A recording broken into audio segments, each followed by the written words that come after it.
Welcome back into another edition of the Arrowhead Pride Chiefs Training Camp Report. I am Steven Serda. Day 19 of full team practice has wrapped. Our time in St. Joe for this year is done. Now it's time for the Arizona Cardinals and the Chiefs' second preseason game. So let's welcome in the leader of Arrowhead Pride and the man who I'm sure is going to crush a ton of wings at the Peanut tonight, Pete Sweeney. Yes, camp is officially over. They continued with the tradition of once it was time for that fifth to last play, closing time by Semisonic came on, and that's when you know it's time to leave St. Joe, head back to Kansas City. Chiefs will head to Arizona for that Saturday night game, which I'm sure people will be watching as they're with their families or out and about. And then, Kansas City practice will resume Monday. So we are done with St. Joe, and we're good to go. I'm sure you're excited, Pete, not having to drive up to St. Joe every day. And really, I think the players are probably excited and tired of staying up in St. Joe. But I think Chiefs training camp is still a unique thing, and that Andy Reid prefers it this way, prefers they get that time away and that time to build chemistry as a team and go through these daily workouts and routines, because a lot of teams across the NFL do not do it like this anymore. So I also think this is a time where hopefully we will see a Chris Jones deal get done now that he doesn't have to go up to St. Joe. Well, I noticed a tweet as I was walking up the hill to chat with you, Steve, and it said, "Thank you, God." I don't know if he's thanking God for the contract just today, the fact that he didn't have to come up and spend time in the dorms this year, but hopefully things are trending in the right direction. I just tend to think, looking at August 23rd, August 24th, that's 2 weeks before the NFL season, there's got to be something going on internally with Jones where he's starting to get that itch. I feel like you have to be back by then to be properly ready for the start and to, live up to the caliber of player that he is. So once we get to that 2 week mark, I think that's when, if there's still nothing, we're really entering some dangerous territory. Yeah, and I think there's other players that I'd be worried about them missing all of training camp and whether or not they're going to be in good enough shape for the regular season. But Chris Jones isn't that kind of player. Like Chris Jones takes really good care of himself in the offseason. And I do think there's something to him just being like, hey, if you don't give me $30 million a year, I am fine with eating that cost and not having to go up to St. Joe and grind these practices. I just hope that Michael Bay wasn't serving him too much champagne at whatever party they were at. That's the only thing I'm worried about. So not a ton from Thursday's final practice. It was a really light day, as the Chiefs typically do, heading into an off day and a preseason game on Saturday night in Arizona. But did have a few injuries. Wide receiver Kakoa Crawford was not at practice. Obviously, Chris Jones, Nick Jones, those broken fingers still out. Wide receiver Nico Remigio still out, which is kind of a bummer for a guy who flashed in preseason game number 1, might not be available on Saturday. L'Jarius Sneed still out, Kadarius Toney still out, and Turk Wharton still out. Also, offensive lineman Nick Allegretti, after leaving practice early, was not on the field on Thursday. But as far as those injuries go, any takeaways, anything that you're seriously concerned about other than L'Jarius Sneed and the guys that we've already talked about a ton? I think the ones that are concerning for me are, as you mentioned just a second ago, Sneed and Wharton. And we've had conversations about why. And really nothing that the Chiefs have told us, right? They're being a little bit mum about those two players, but just the fact that they have missed the amount of time that they have, and they're both dealing with knee issues. The knee is one of the peskier injuries in the NFL. I mean, it could cost you a lot of time. So I'm having some worry just in my experience covering the NFL. You never want to see the knee, and you never want to see like this duration of time missed. I mean, we haven't actually set eyes on L'Jarius Sneed in about 2-3 weeks, and this is one of the better cornerbacks in the NFL. I know that Andy Benoit just ranked him in the top 10. I think he actually made the top 5, and that's a player that usually doesn't get the credit he probably deserves. And so even to see that, where he's starting to get on some of those national radars, this is a quiet story. Everyone's distracted by Chris Jones. Everyone's all in love with Justin Ross, and I think nobody's paying attention to potentially the biggest Chief story right now, which is like, what is the availability of maybe your best cornerback right now? And so we'll see. Not time to panic yet, right? We've talked about how much time there is before the start of the regular season, But at some point here, you'd like to see L'Jarius Sneed return to practice. Yeah, and I think all of the hope and optimism around Chris Jones just getting a deal done and getting there has kind of overshadowed that Sneed has just been out of practice for 3 weeks or 3.5 weeks or something like that. And it's compounded by the fact of like the Dave Merritt quote from yesterday that I talked about. That was a question of like, you guys still want to rotate Jalen Watson and Joshua Williams based upon the looks? And Dave Merritt pretty much is like, no, we want one of these guys to step up. Yeah. So what's the pecking order there? Like if Sneed, isn't available, let's say in a hypothetical, right? He's not available for week 1. Then you're dealing with Trent McDuffie, who's solid, right? Solid as anybody. But then you're playing 2 guys you don't even feel certain about one of them. So I just think it's a bigger story than we're really giving enough attention to. Yeah, I think it's perfectly reasonable to have a little bit of worry about whether or not L'Jarius Sneed's going to be available week 1 for the Chiefs, but we've still got plenty of time.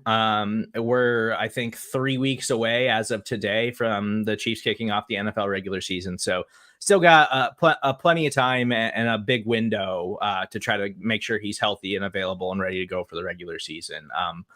Not a ton else coming out of Chiefs practice on Thursday. So I want to look ahead towards Saturday night's game in Arizona, preseason game number 2. Andy Reid, of course, said after practice that the plan is to get the starters in and try to let them play the first half. But we know that's not always the case. And especially like if the first team offense comes out and they go on a touchdown drive in their first couple of possessions in the first quarter, they could exit the game pretty quickly. But I want to focus on that Arizona field and some guys that we'll be paying attention to on Saturday night, because I know Andy Reid's been asked about it. I know other coaches have been asked about it. And if you remember back to week 1, the Chiefs played Arizona week 1 of the regular season last year, left that game with a bunch of injuries because the field is crap. We know about it in the Super Bowl. And so Andy Reid said that they think it's in good condition and everything, but I feel like they're going to be a little bit more cautious than he's probably leading on. Yeah, in the third preseason game, Andy Reid doesn't really like to play his starters. And so this is the last time that they see the field. And so you kind of feel like, okay, if we're going to get the proper reps for Patrick Mahomes and the first team, we want to have them play this game. Unfortunately, it's on the same field where Harrison Butker got injured, Trent McDuffie got injured. The Eagles can't shut up about how the fields cost them the game because they were slipping and sliding in the Super Bowl, even though they were playing on the same field. But we won't get into that portion of it. But it's like, you got to really test that field before you put the guys out there. I mean, especially when you're considering Patrick Mahomes. And I think right now they're planning on doing what they usually do, which is to play the first team. Andy Reid said that the first half, just like last week, there is a tendency here. Usually he likes to have Mahomes one drive in the second quarter, which is what I tend to think. So you're looking at the 2 to 3 drive range. But I think it all depends on how the field condition is. I wouldn't be stunned if someone on the grounds crew at Arrowhead maybe comes with the Chiefs this week just to be like, okay, is this safe to play on? And who knows? I do think there's a scenario, and Andy Reid's never going to talk about at the podium, where they get there and they're just like, okay, maybe we don't play as many starters or something. I mean, I know that sounds drastic, but the last thing you would want to see is one of these players getting hurt in a preseason game when it doesn't matter, and you already had known that this field is, for lack of better words, and it wasn't just last year. Just last week, there seemed to be problems with it in the first preseason game. So I think the Chiefs will be ultra cautious here.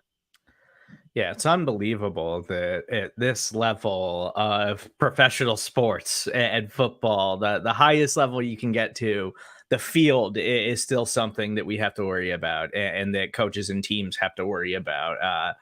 Get it together, Arizona. Like, what are we talking about? You just hosted a Super Bowl and we're still talking about how bad your field is. Not that I'm a field expert, but like, you're in the Valley of the Sun. It's hot. It's probably tough to grow grass. Why don't they do like the Superdome and just put turf and be done with it? I know that turf isn't ideal and players typically don't like playing on turf, but it's a better option than slippery grass. I mean, I don't know. Like I said, I'm just a sports writer here. I'm not a field expert, but it just feels so silly at this point. So Chiefs fans will definitely be locked into the Arizona field on Saturday night. But what other players are you going to be keeping an eye out for Saturday? And guys you're hoping to see make an impact, guys that are fighting for roster spots or are looking to climb up the depth chart? Yeah, one in particular that has stuck out this week. I'll give you two. Richie James, I think he'll get more time, maybe with Patrick Mahomes, and see what he can do, even if it's just a few plays. It has still been Marquez Valdez-Scantling, Sky Moore, and Justin Watson here with the top team at practice, but I think Richie James gets a few more plays. And then I think there's been a slight changing in the guard for those hardcore Chiefs fans. I think LaMichael Pirine has surpassed Deneric Prince for that RB4 spot, so I'm eager to see how he does in this game. I think if Pirine plays well, it might be one of those things where Deneric Prince, who I think still has a lot of promise, but I think the Chiefs might have learned something in that first game that maybe he needs a year of that Justin Ross seasoning where, he's on the practice squad. And I know Ross was injured, but just you take a year to kind of embrace everything that it means to be a pro, and you see what he can do in 2024. I don't know if it's that's set in stone quite yet. I asked Andy Reid about Michael Pirine. He had a lot of good things to say, just kind of giving me the indication that maybe a job had been won and maybe this is a solidifying moment for Pirine. And disappointing for Prince. I'll be the first to say I was very wrong about this. I saw a player that looked explosive and looked like a potential first-year weapon for the Chiefs at training camp, and it seems like there was something that maybe happened in the preseason game where the Chiefs said, okay, let's lean on this other guy, the 2024 rounder in Pirine. Let's see what he can do. And they've liked what they've seen, and we'll see how it goes on Saturday. But, it's a team with not a ton of marquee roster battles. So here I am talking for 2.5 minutes about RB4, Steve. But it'll certainly be something that I'll be watching. It is interesting for Deneric Prince because he early on in camp, he was getting so much run, and it seems like the sizzle on him has just kind of faded after the last couple of weeks. And, he didn't really make a lot of noise in preseason game number 1. And LaMichael Pirine's a guy that's kind of hung around the Chiefs roster the last couple of years. So I'm a little shocked that's unfolded over the last 10 days or so, because it seemed like he was such a safe bet. And, Dave Tope had already called him kick returner number 1. And now we're talking about him like maybe he's going to be a practice squad player. Well, I mean, and I'm not sure this is too much to read into, but today at camp, Richie James took the first kick return opportunity. So I don't know. I just wonder if you see like in next week's depth chart, or maybe the next time we get Dave Tobe, which I anticipate will be sometime next week, that maybe James is that guy for all the return opportunities. And why not? I mean, he had a really nice preseason game.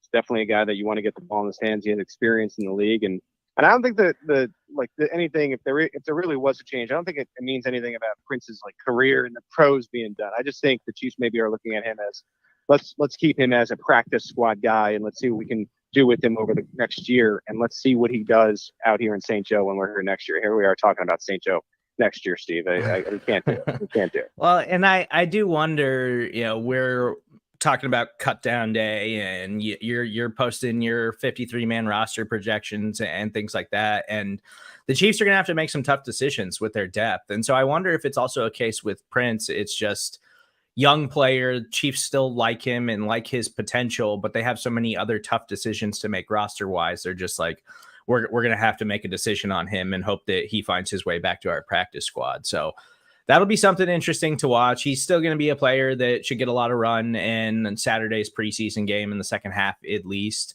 On the defensive side of the ball, do you know, or is there anybody in particular you're going to be paying attention to on Saturday? I'm excited to see Felix after I felt like he was very impressive in preseason game number 1.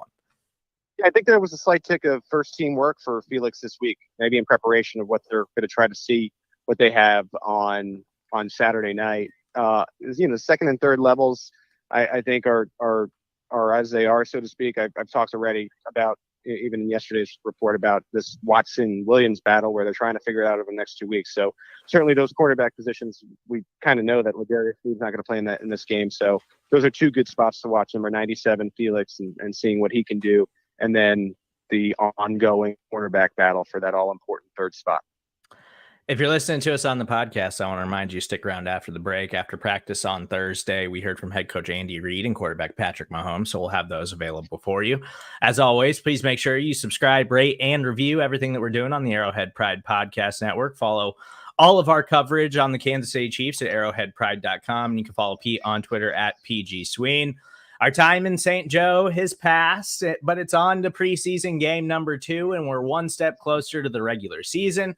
We will talk to you immediately following Saturday's preseason game against the Arizona Cardinals.